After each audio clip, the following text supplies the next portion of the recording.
At the end of Sesshin, Sunday night, I brought up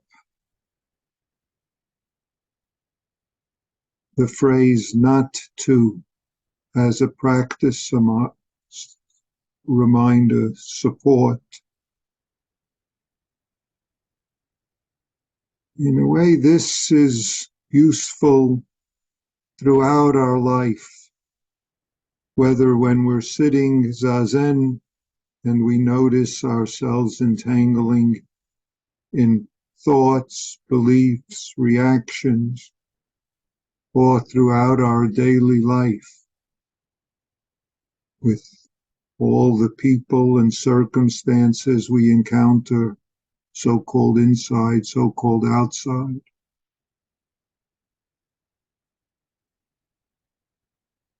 It's not something to believe, but enable us instead to notice what we are believing, to notice how and where stories about self and other, if we use it in that kind of term, or just in general, stories about how those blind us and create tension, suffering, reactions. Not so that we can get rid of those. That isn't why not to is a useful practice, but so that we could embrace the Bodhi mind, if I use that word, the Buddha that's right in front of us, inside and outside. That's our practice. The opportunity of zazening right here with the circumstances and conditions that keep manifesting. We often insist this isn't what should happen. This isn't what I should have to deal with. That one would be better. We go looking elsewhere to avoid right where we are, to avoid the experiencing this moment, or to avoid the noticing of what we're adding on to this moment, this story about there is this, there isn't this shouldn't be, it's not mine to take care of, how could they have, all the other ways that we don't see, embrace, manifest this life that we are right now. This Buddha or Buddha mind or whatever phrase that you find useful of the facets of this life, to see right here, to respond right here, to see what story we're raising up, to miss what's right here, what clouds we're using as hindrances, despite the fact that they in the sky are our very life.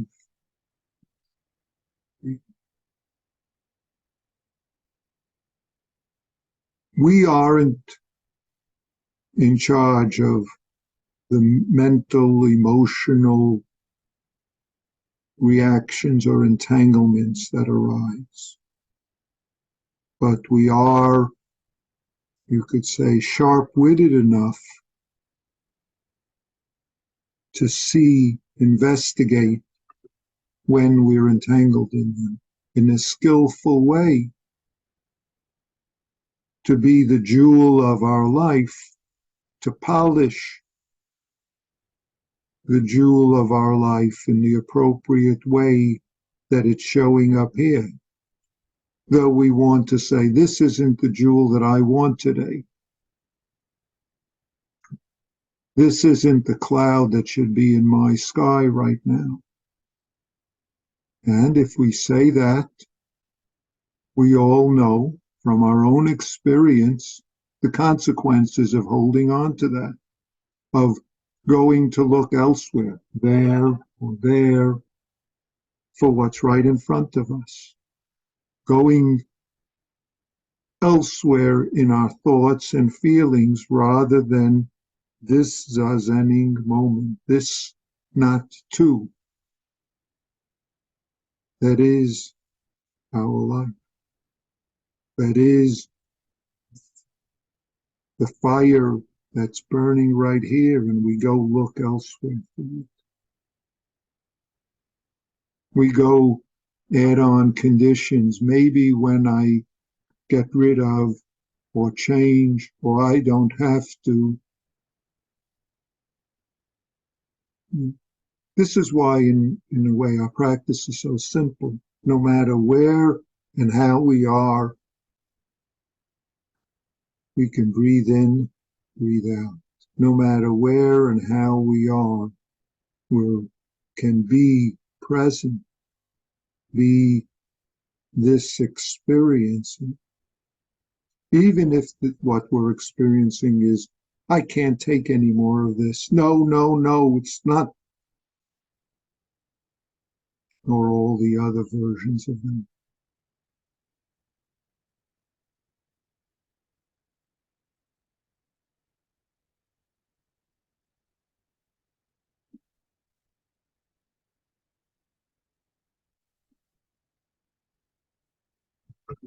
There's a nice story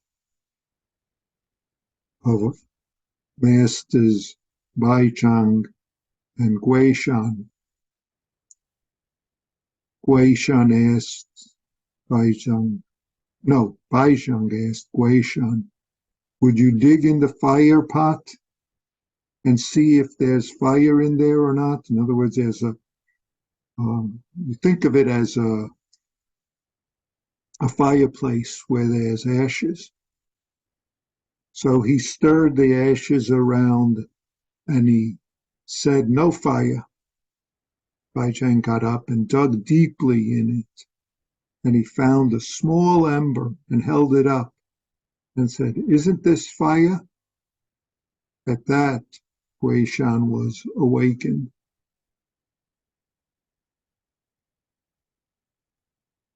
Wherever you are, right there, right here, is the Buddha.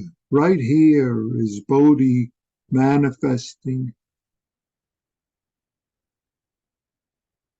Yet sometimes we have to dig in ashes that we insist are not it.